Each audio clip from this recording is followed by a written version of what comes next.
दोस्तों पिछले कुछ दिनों से हम बहुत बड़े इंसिडेंट से वाकिफ हुए हैं और हैरान भी। और ये वक्त ही बताएगा कि असल में सच्चाई क्या है। और जितना मुझे समझ आ रहा है ये और भी सच्चाई बाहर आनी अभी बाकी है। अभी तो पिक्चर शुरू हुई है। जी हाँ, मैं बात कर रहा हूँ बाबा के ढाबे की, उस एक वायरल इंसिडेंट की और उससे जुड़ी जो भी खबरें आजकल न्यूज में आ रही है जो और भी ज्यादा वायरल हो रही है। यहाँ पर दोनों पक्ष अपनी सफाई दे रहे हैं और अब ये वक्त ही बताएगा कि और क्या क्या आगे खुलासे आते हैं। लेकिन वीडियो शुरू करने के पहले मैं बता दूं कि ये वीडियो ना किसी को डिफेम करने के लिए बनी है, ना किसी का मजाक उड़ाने के लिए और ना किसी का फायदा उठाने के लिए। कोई भी सिचुएशन का फायदा उठा नहीं रहा हूं मैं, और ना कि ये किसी की सिचुएशन का फायदा उठाने के लिए बनाई गई है। ये मात्र सिर्फ आपको इन्फॉर्मेशन देने के लिए है कि इससे जुड़ी और क्या जानकारी आपको मिलनी चाहिए और पब्लिक को एजुकेट करने के लिए, ताकि वो ऐसे कोई अलग स्कैम्स में ना फंसे। इसके आगे साइकोलॉजी ऑफ ऑनलाइन फ्रॉड एक बहुत ही वेल रिसर्च्ड साइंस है। इसके बारे में ऑनलाइन आपको हजारों आर्टिकल्स और वीडियोस मिल जाएंगे जो ये प्रूव भी करती है कि ऐसी कोई चीज ऑनलाइन होती है और एक बहुत स्ट्रक्चर्ड फॉर्मेट में स्कैम किया जाता है। ये वीडियो सिर्फ सिचुएशन को एक अलग एंगल से एनालाइज करने की कोशिश है ताकि नई इन्फॉर्मेशन मिल पाए जो किसी ने अब तक सोचा नहीं है, और पब्लिक को एजुकेट करने के लिए ताकि वो ऐसे कोई अलग स्कैम्स में ना फंसे। इसके आगे जहाँ पे ऑनलाइन क्रिमिनल्स आपको इमोशनली मैनिपुलेट कर इलॉजिकल चीज भी लॉजिकल दिखा देते हैं और फिर पैसे लूट लेते हैं। कब करते हैं, कभी कोई इमोशनल सागा होता है, कोई किसी की जरूरत होती है, एक्चुअल जरूरतमंदों तक तो कभी पैसे पहुंचते ही नहीं। बस ये ऐसे कुछ चंद स्कैम्स होते हैं जहां पे पैसे बहुत बथेरे चले जाते हैं, लोग भी फंसते हैं, लोगों का विश्वास भी उड़ता है और समाज में सबका नाम खराब भी हो जाता है। तो आज हम इन सारे पैरामीटर्स पे डिस्कस करेंगे। टैक्सेशन है, लीगलाइजेशन है, इमोशनल आउटबर्स्ट है और काफी सारी चीजें जो हम डिस्कस करेंगे। इन चीजों को एनालाइज करने के लिए, इन स्कैम्स को एनालाइज करने के लिए मैं कह रहा हूँ कि मैं बाबा को कुछ नहीं कह रहा हूँ, मैं गौरव को कुछ नहीं बोल रहा हूँ। ये ऐसे तो ये this is just an example of what happened. ठीक है, आई एम श्योर दोनों की उसमें कोई गलती नहीं है, इसमें मिसअंडरस्टैंडिंग है, but this video is for those people who are going to give money in future. उनको समझना चाहिए कि भाई ये इंडिया में वैलिड है, लीगल है, टैक्सेबल है, क्या है और क्या नहीं। ये सारे पैंतरे आपको समझने आने चाहिए। अगर आप नेक्स्ट टाइम अगर कोई ऑनलाइन डोनेशन स्कीम शुरू कर रहे हैं तो you have to know all these parameters and all the legal terms. सबसे पहले बात करते हैं सबसे इंपॉर्टेंट टॉपिक पे जो है टैक्सेशन। ये इतना सीरियस मैटर है कि बहुत सारे लोग इसमें फंस सकते हैं, जेल भी जा सकते हैं, बहुत बड़ी सजा भी हो सकती है, क्योंकि इसके अराउंड जो लीगलाइजेशन है, रेगुलेशन है, ये समझे बिना आपने कोई डोनेशन कैंपेन शुरू कर दिया, चला दिया, पैसे भी आ गए और किसी अथॉरिटी को इन्फॉर्म भी नहीं हुआ है, तो ये बहुत बड़े प्रॉब्लम्स आपके लिए क्रिएट कर सकते हैं। तो you have to pay attention to what I am saying right now. चलो ये शुरू करते हैं ये वाला सेक्शन। अब देखो, इसको जरा स्टडी करते हैं। Income tax section 56 sub section 2(5) ये क्लियरली कहता है कि ऐसे डोनेशन वाली अमाउंट जो किसी इंसान के अकाउंट में आ जाती है उनको इनकम फ्रॉम अदर सोर्सेस माना जाता है और अकाउंट किया जाता है। मतलब आपकी इनकम जो है सो है, पर उसके अलावा ऐसे डोनेशन जो भी पैसे आते हैं किसी भी इंडिविजुअल को, भले वो एक इंसान डोनेट करे या फिर लाखों लोग मिलकर डोनेट करे, सारा का सारा पैसा इकट्ठा जो आता है अकाउंट में वो पूरा का पूरा टैक्सेबल इनकम में जोड़ा जाता है। ये टैक्स एग्जेम्प्ट मतलब नॉन टैक्सेबल सिर्फ तभी होता है जब टोटल डोनेशन अमाउंट 50,000 या उससे कम हो। अब मान लो बाबा की सालाना इनकम 3 लाख है, मतलब महीने के 25,000 पकड़ लो, एक रफ एस्टिमेट ले लेते हैं। और जो भी डोनेशन आया है, जैसे गौरव ने 3.78 लाख उनको दिए हैं, प्लस पब्लिक ने 75,000 कैश डोनेशन दी है दुकान पर, जो उन्होंने खुद ही एडमिट किया है काफ़ी सारी वीडियोस में, तो उसका भी प्रूफ है अवेलेबल। जो 20 से 25 लाख और आए हैं बैंक में, जिसके चलते बाबा का अकाउंट ही फ्रीज या कहते हैं उसको सीज हो गया है। हाँ जी, सही सोच रहे हो आप, ये सारा का सारा इनकम टैक्सेबल है। अब कैलकुलेट करो। अब बाबा की एक्चुअल एज तो मुझे पता नहीं, 80 के अक्रॉस, 80 के आसपास वो कह रहे हैं, पर इनकम टैक्स जो स्लैब्स होते हैं below 80 years and above 80 years में थोड़ा सा ही फ़र्क होता है। मान के चलो कि बाबा की एज 80 से कम है, तो ये कैलकुलेशन आती है। अब ये फिगर जो है वो अप्रॉक्सीमेट है, क्योंकि एक्चुअल कैलकुलेशंस कोई एक्सपर्ट ही कर सकता है एक फ़ाइनल रुपये और पैसे तक, पर इसमें भी टैक्सेशन की अमाउंट चौंका देने वाली है, ये साबित होती है। देख लो कैलकुलेशन। अब इसमें और एक मज़ा है, 8 लाख का टैक्स आएगा इस सब पे, है ना। अब ये कैसे आया मेरे पास इन्फॉर्मेशन, ये आप ऑनलाइन कोई भी साइट्स पे जाओ, NDTV है, जी बिज़नेस है, जो भी है इनके ऑनलाइन टैक्स कैलकुलेटर्स हैं, उसमें आप ये इन्फॉर्मेशन डालो और ख़ुद देख लो। और कहानी अभी ख़त्म नहीं होती दोस्त, अभी और एक मज़ेदार किस्सा है। गौरव के पास भी तो चंदा आया था, तो उसको भी तो टैक्स में जोड़ा जा सकता है, गौरव के अकाउंट में, गौरव के इनकम टैक्स में, क्योंकि उसको भी तो लोगों ने डोनेट किया था, तो वो पैसा डबल टैक्सेशन में शामिल हो सकता है और गौरव को उसके ऊपर भी टैक्स देना पड़ सकता है ना पंगा। भले उसने पूरी अमाउंट बाबा को पास कर दी है, उससे कोई फ़र्क नहीं पड़ता। अब समझ रहा है कितना बड़ा कॉम्प्लिकेटेड मैटर है ये।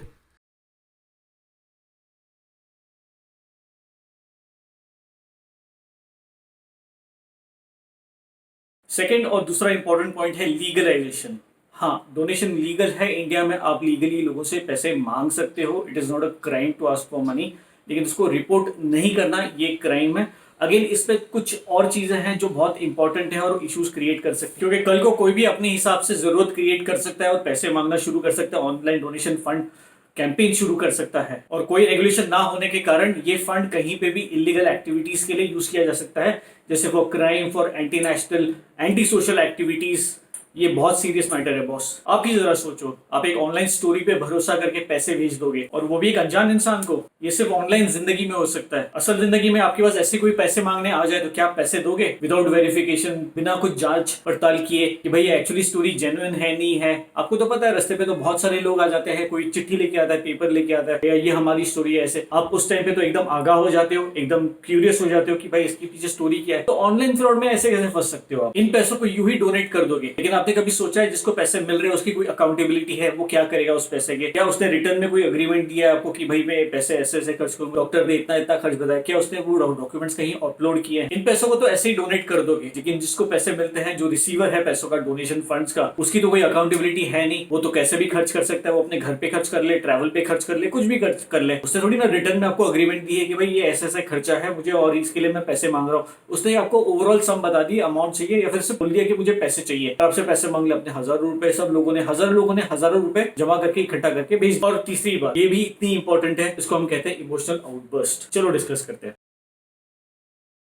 बॉलीवुड इंडिया का सबसे बड़ा एंटरटेनमेंट मोड है और इंडिया के लोग बॉलीवुड से बहुत प्रभावित होते हैं। ये चीज जिंदगी के हर पहलू में बसी हुई है इंडिया में, और यही चीज सोशल मीडिया में ऑनलाइन देखी जा रही है, जहां पर कुछ बहुत अच्छे एक्टर्स एक इमोशनल स्टोरी लाइन और अच्छे बैकग्राउंड म्यूजिक को लेकर एक काफी अच्छी स्टोरी बना लेते हैं, एक काफी अच्छी मूवी बना लेते हैं, जिसको देखकर आप इतना इजिली इमोशनली ब्लैकमेल हो जाते हो कि कुछ चंद मिनटों में आप अपनी जेब खाली करने पे उतावले हो जाते हो। मजबूर नहीं होते हो, ध्यान रखना, मजबूर नहीं होते हो, उतावले हो जाते हो। कई सारे लोग इमोशनल होकर पैसे डोनेट कर भी देते हैं, बहुत सारे लोग इमोशनल होकर उसको शेयर करते हैं। बहुत अलग अलग प्लेटफॉर्म्स पे, इंस्टाग्राम पे, फेसबुक पे, स्नैपचैट पे, बहुत जगह पे ये वायरल हो जाती है इस टाइप की वीडियोस। और बड़ा दुख होता है आखिर में जब पता चलता है कि शायद ये बहुत बड़ा एक स्कैम का हिस्सा था और आपको बेवकूफ बनाया गया है। कैसे पूरा इमोशनली मैनिपुलेट करके आपसे पैसे निकाले गए, आपको शेयर करने में मैनिपुलेट किया गया, इमोशनली टॉर्चर किया गया, मैं तो बोलता हूँ, है ना। पैसे तो आपके चले गए, वो तो ठीक है, आपने कितने दिए चलो आप छोड़ दो वो पैसे, ठीक है, लेकिन आपको कैसे फील होता है कि यार आप एक अच्छा काम करने की सोच रहे थे और कुछ ऐसा हो बैठा। और ऐसे तो बहुत सारे किस्से होते, पर इससे क्या होता है कि देने वाला 10 बार सोचेगा अगले बार देने के वक्त, या फिर देगा ही नहीं, देना ही बंद कर देगा। और जिस जरूरतमंद को एक्चुअल में जरूरत है, नीड है पैसों की या हेल्प की, उस तक मदद कभी नहीं पहुंचेगी, या फिर बहुत मुश्किल से पहुंचेगी। मैं फिर से दोहराना चाहता हूं कि इस वीडियो का मकसद ये नहीं है कि मैं किसी को डिफेम करूं या कोई भी कैंपेन को बोलूं कि ये गलत है या फिर गलत ही हो रहा है दुनिया में। नहीं, ऐसी बात नहीं है। मैं एक जनरल सच्चाई आपके सामने रख रहा हूं जो एक्चुअली सोसाइटी में हो रही है, और आपको इसका अंदाजा होना बहुत जरूरी है, क्योंकि बहुत सारे लोग इमोशनली ना बह जाते हैं और बहुत सारी गलती कर बैठते हैं जो उनको करना नहीं चाहिए। अगर ज्यादा पैसे डोनेट कर रहे हो, एक सब्सटैंशियल अमाउंट डोनेट करना चाहते हो, तो कृपया इन चीजों पे थोड़ा ध्यान दीजिए, ये आपको हेल्प करेंगे आगे। क्या वाकई में वो इंसान जरूरतमंद है? क्या गारंटी इसकी? क्या फाइंडिंग है? क्या इंफॉर्मेशन आपके साथ शेयर की गई है उस प्लेटफॉर्म पे या किसी भी प्लेटफॉर्म पे जहां पे पैसे मांगे जा रहे हैं, डोनेशन मांगा जा रहा है? क्या गारंटी है डोनेशन मांगने वाले के पास या फिर जो जरूरतमंद इंसान है उसके पास ही डायरेक्टली पैसे जा रहे हैं? इसकी क्या गारंटी है? क्या आपके पास उसका बैंक अकाउंट नंबर आया है, या किसी और प्लेटफॉर्म पे पैसे मांगे जा रहे हैं, किसी और के नाम पे पैसे मांगे जा रहे हैं? ये देखना बहुत जरूरी है। भाई पैसे कितने मांगे जा रहे हैं? अगर मेडिकल है तो मैं समझ सकता हूँ खर्चा ज्यादा है, बहुत ज्यादा खर्चा हो सकता है, बहुत लोगों की जरूरत पड़ सकती है, लेकिन क्या ये खर्चे जो मांगे जा रहे हैं, नॉन मेडिकल है, इवन मेडिकल भी, क्या ये खर्चे जायज है? पहली बात तो अगर आपको किसी को डोनेट करना है ना, आप इमोशनली अगर किसी को दे रहे हो और आपके पास वेरिफिकेशन का कोई तरीका नहीं है, कोई तरकीब नहीं, कुछ समझ नहीं आ रहा, तो उतना डोनेट कीजिए जिससे आपको खुशी मिले। और पैसे अगर चले भी गए तो आपको दुख नहीं होना चाहिए। क्या उन्होंने आपको एक एक्सपेंस की शीट दी है, देखो ये लेवल के खर्च हैं, इतने जरूरी है, इतने जरूरी नहीं है, या फिर सारे जरूरी है, क्या ये किसी ने सर्टिफाई किया है, स्टैम्प किया, कहीं ऑनलाइन पब्लिश किया है कि भैया ये देखो ये सारी इन्फॉर्मेशन है, और जिसने सर्टिफाई किया उसका स्टैम्प, सील, फोन नंबर, सबकी सारी इन्फॉर्मेशन है वहाँ पे। क्या ये इन्फॉर्मेशन है आपके पास? बहुत बार तो ऐसे होता है जो डोनेशन चाहता है उसको सोशल मीडिया पे अपलोड करना, इन्फॉर्म करना, वो इन्फॉर्मेशन स्प्रेड करना नहीं आता, तो उसको एक जरिया चाहिए होता है, और कोई ना कोई नेक इंसान इस जरिए के लिए खड़ा हो जाता है। He start sharing the information first online, और फिर वो शेयर हो के हजारों लाखों करोड़ों लोगों तक पहुंच जाती है। तो क्या आपने वेरीफाई किया कि ये जो बंदा है, जो मिडिल मैन बोलूं मैं इसको, या हेल्पर बोलूं, या जो भी उसको मैं टर्म करूं, उसका क्या रोल है इस सब में? Is he going to be the middle man for the funds? Is he going to be middle man for checking everything thoroughly? Is he going to be the middle man to ensure that सब कुछ ठीक हो रहा है? उसका role क्या है भैया? वो रोल पहले डिफाइन तो करो भैया। उसने तो आपको प्रमोट कर दिया, आपकी नीड सोशल मीडिया तक पहुंचा दी, सोशल मीडिया ने उसको वायरल कर दिया, ठीक है, लेकिन एक कोई तो बंदा चाहिए ना। बहुत सारे लोग ऐसे होते हैं, इतने गरीब होते हैं, उनको फेसबुक पे, इंस्टाग्राम पे अपलोड करना नहीं आता, उनको ऑनलाइन प्लेटफॉर्म भी नहीं पता। जो इतने सारे वेब प्लेटफॉर्म्स पड़े हैं ऑनलाइन इंडिया में, जो these are the market places for funds donation, है ना। आपको डायरेक्टली यहाँ पे आप डोनेट कर सकते हो। जैसे फेसबुक है, फेसबुक ने कितने सारे एनजीओ के साथ टाइप कर लिया है। आप एक ऑनलाइन फंड डोनेशन कैंपेन शुरू कर दो, वो डायरेक्टली एनजीओ तक जाता है ना। कुछ लिस्टेड एनजीओ है, उनके लिए वो डोनेट करते हैं, उनके लिए वो काम करते हैं इंडिया में, ठीक है। आपका अगर बर्थडे है, किसी की शादी है, कोई और एक फंक्शन है, आपके घर में बच्चा पैदा हो गया है, आप ऑनलाइन फंड डोनेशन कैंपेन शुरू कर दो। They pay the money directly to the NGO, और वो ट्रांजैक्शन फीस भी नहीं लेते हैं, जितना मुझे आइडिया है। क्या कोई वेरिफिकेशन का जरिया है जिससे आपको मालूम पड़े कि ये फंड्स उनको तो मिल तो गए हैं, लेकिन खर्च उसी तरह हो रहे हैं जिस तरह इन्होंने प्लान किए थे? क्या इसका कोई वेरिफिकेशन बोर्ड है? नहीं है, क्योंकि देखो अनरेगुलेटेड मार्केट है। अनरेगुलेटेड मार्केट में यही होता है, आपने किसी के हाथ में पैसे दे दिए, ठीक है, हो सकता है, मैं हमेशा नहीं कह रहा हूं, लेकिन हो सकता है कि उनकी नीयत पैसे मिलने के बाद चेंज हो जाए। बहुत बार तो ऐसे होता है कि जरूरत 15,000 की है और लाखों में पैसे आ जाते हैं। लाखों की जरूरत है तो उस नीड के हिसाब से बहुत ज्यादा पैसे आ जाते हैं, है ना, और वो पैसे रख लेते हैं। ऐसा भी नहीं होता कि चलो मुझे अगर 10 लाख का खर्चा है, मेरे पास 25 लाख आ गए, तो मैं ऊपर के 15 लाख जो है कहीं और डोनेट कर दूंगा। ऐसे बहुत सारे किस्से हुए हैं जहाँ पे फंड्स ओवरलैप हो गए हैं, डोनेशंस ओवरलैप हो गए हैं, और उन्होंने वो पैसे रख लिए हैं। अब इसको आप कैसे टर्न करोगे? मैं इसको ना सही कह रहा हूँ ना मैं गलत कह रहा हूँ, लेकिन मैं सवाल उठा रहा हूँ आप पे। आप सोचो, आप इसके बारे में क्या सोचोगे? जरूरत 10 लाख की है, आगे 25 लाख, क्या करोगे? आपने अगर डोनेट किया है तो क्या आप सवाल नहीं उठाओगे? क्या मेरे पैसों की क्या जरूरत, आप पैसे लौटा दो या किसी और जरूरतमंद को दे दो, है ना। इसलिए वो एनजीओ वहां पे काम आते हैं। जो एग्जाम्पल मैंने दिया था फेसबुक का, आप कितने भी उनको फंड्स दो, वो उतने पूरे के पूरे यूटिलाइज कर। और इसी वजह से रजिस्टर्ड डोनेशन कैंपेन्स ज्यादा अच्छे होते हैं, क्योंकि वहां पे ना आपका एक टारगेट सेट होता है कि भैया मुझे 10 लाख रुपए चाहिए इस चीज के लिए। तो जैसे लोग ना डोनेट करते जाते हैं ना, वो अमाउंट आपको दिखता है कि कितने लोगों ने कितने रुपए डोनेट किए हैं। और फंड का यूजुअली एक वो डोनेशन का एक टाइमिंग होता है, 1 मंथ चलता है, 10 दिन, 15 दिन, 1 महीने तक चलता है। और उस टाइम में जितने पैसे इकट्ठे होते हैं वो डायरेक्टली उनको मिलते हैं। तो आपको पता चल जाता है अगर एक लिमिट पहुंच चुकी है तो उसके आगे वो लोग फंड्स भी नहीं लेते। तो उम्मीद करता हूँ ये वीडियो आपको अच्छा लगा हो तो लाइक, शेयर और सब्सक्राइब जरूर कर देना, और नीचे कमेंट्स में आपकी फीडबैक भी जरूर दे देना। अगर इस टाइप की इन्फॉर्मेशन सीरीज आपको और चाहिए तो प्लीज मुझे नीचे टॉपिक्स दे दो, मैं उसके ऊपर वीडियोस बना दूंगा। ऐसी इन्फॉर्मेशन सीरीज अभी बहुत रेगुलरली आएगी जहां पर हम इंपॉर्टेंट टॉपिक्स डिस्कस करेंगे काफी डिटेल में, गहराई में, और एक नया पर्सपेक्टिव में आपको पेश करूंगा। तो लाइक, शेयर और सब्सक्राइब करना मत भूलना। फिर मिलते हैं। जय हिंद।